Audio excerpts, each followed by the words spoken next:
If you want me on your team, here's the deal. If you're striving for first place, I'm your guy. If you're fine with second, look elsewhere. That's the mindset I've always had.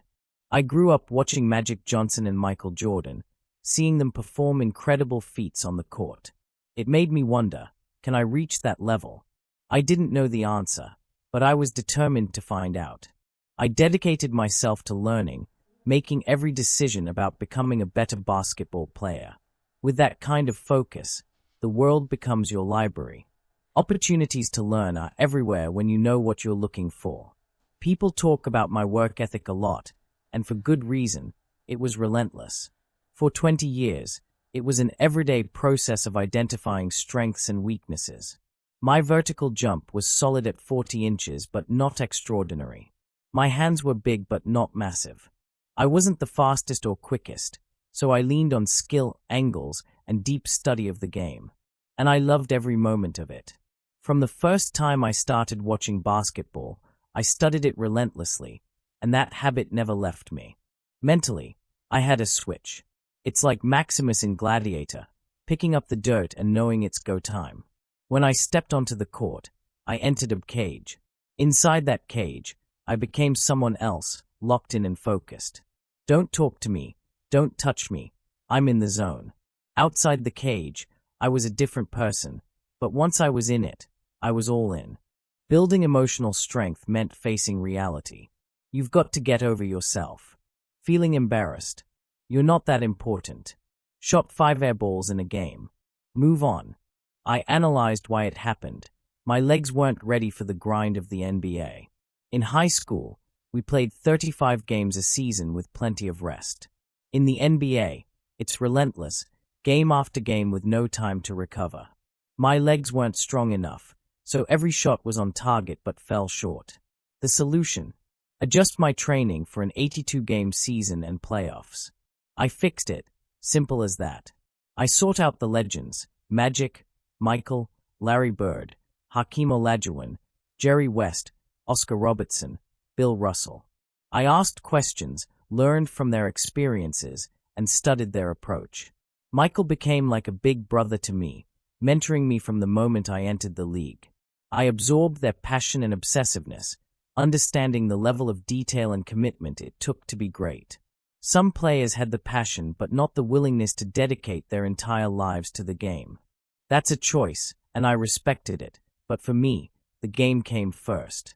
Of course, that commitment came with sacrifices. Relationships with friends and family suffered. I understood that, and so did the people who truly loved me. They knew my focus and accepted it.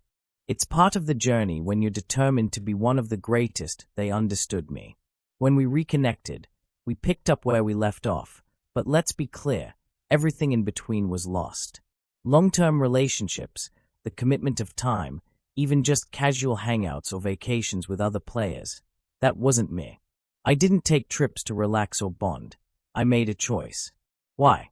Because I never wanted to look back and say, I wish I had done more. That wasn't an option.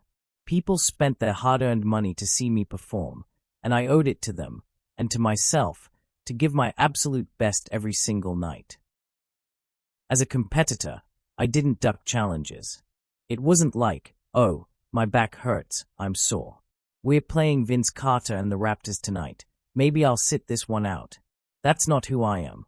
I remember in 2000, Vince was on fire, dominating the league. My back was completely jacked, spasming nonstop. But sitting out? No way. People might think, Kobe's avoiding Vince. Excuse me.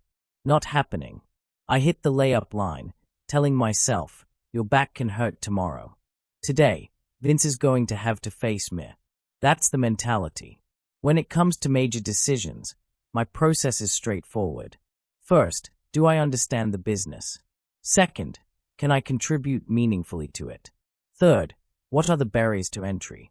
And lastly, does the culture align with my values? Are the leaders obsessive enough to create something sustainable? These are the key factors I consider. It's all about finding the right culture and pushing boundaries. Now, my schedule is different. I'm not writing every word of the novels or animating the films myself. My role is to ensure the people we bring in, Those who share that obsessive passion are pushing themselves. I challenge them to take on projects that seem impossible. If someone says, "I don't know if I can do this," that's the project we want. It's through curiosity and challenge that people reach levels they didn't think were possible.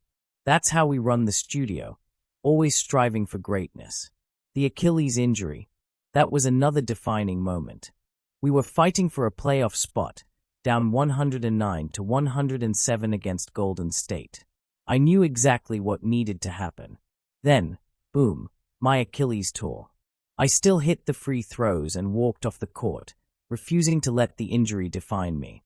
In the trainer's room, my kids were there, looking at me. I told them, "It's okay. Dad's going to be fine." As a parent, you have to set the example. This was just another obstacle, and obstacles don't define me. I wasn't going to let it end my career. I would step away on my own terms. That's when I made the decision, I'm doing this. And I did.